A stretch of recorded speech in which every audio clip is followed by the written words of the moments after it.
Hi guys, welcome back to my channel. Now let's solve this together real quick.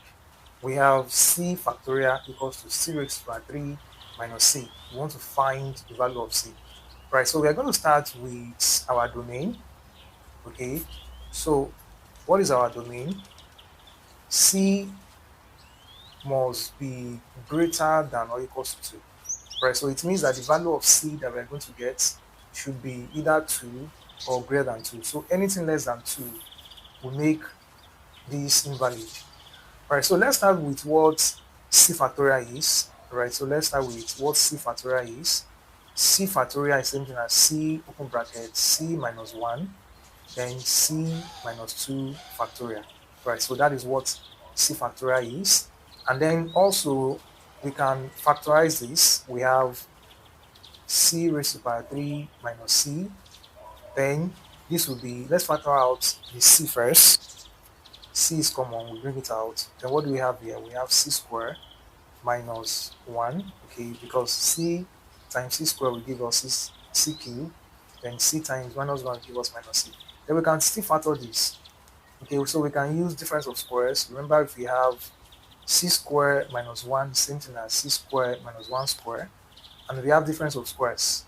If we have a squared minus b squared, it will give you a minus b, a plus b. Right, difference of squares, and that's what we are going to do here. So that means that this can be c, then we have c minus 1, c plus 1. Okay, so that is what c cubed minus c is. Then we can now equate this and this since we have them here. So that means c factorial equals to c cubed minus c is the same thing as, what is c factorial? C minus 1, c minus 2 factorial equals to, now what is this? This is c minus 1, then c plus 1. Okay, now c times c minus 1 can cancel c times c minus 1 here. So this cancel this. So we have c minus 2 factorial equals to c plus 1. All right, so from here, let's say n is equals to c minus 2. And then if n is equals to c minus 2, that means that our c now will be n plus 2. Okay, by the time we bring this minus 2 to this side, it become plus, then c will now be n plus this 2. All right, so now from here we have c minus 2 factorial, and then c minus 2 is n. That gives n factorial here equals to, anywhere we see c, we write n plus 2. So c here will be n plus 2, then plus this one. Okay, so we have n factorial equals to n plus 3. Now let's test the small values of n.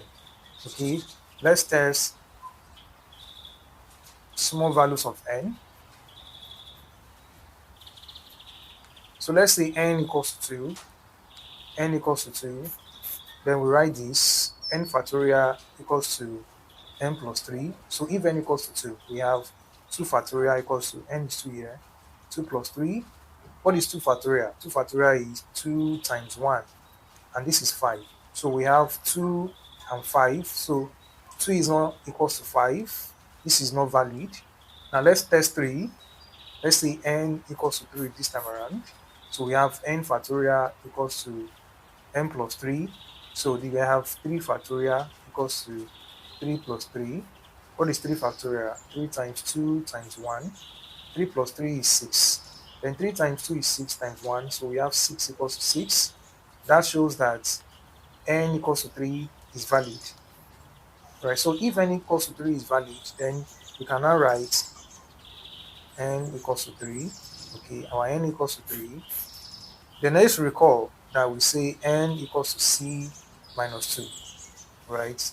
Then n is 3, we have 3 equals to c minus 2, and then c equals to, when you bring this here, it becomes 3 plus 2, our c equals to 5.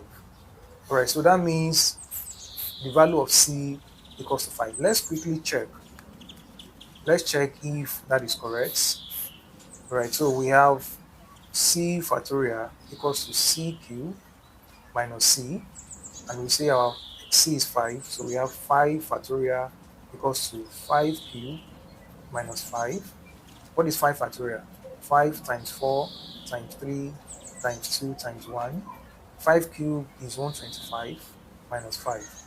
5 times 4 is 20. 20 times 3 is 60. 60 times 2 is 120. 120 times 1 is 120. And then 125 minus 5 gives 120. Alright, so 120 equals to 120 is valid. That means that C equals to 5 is a valid answer. Okay, now let's try something similar to that. Let's try this. C factorial equals to C cube minus 2C squared plus 3C squared plus 2C. Alright, so let's try this.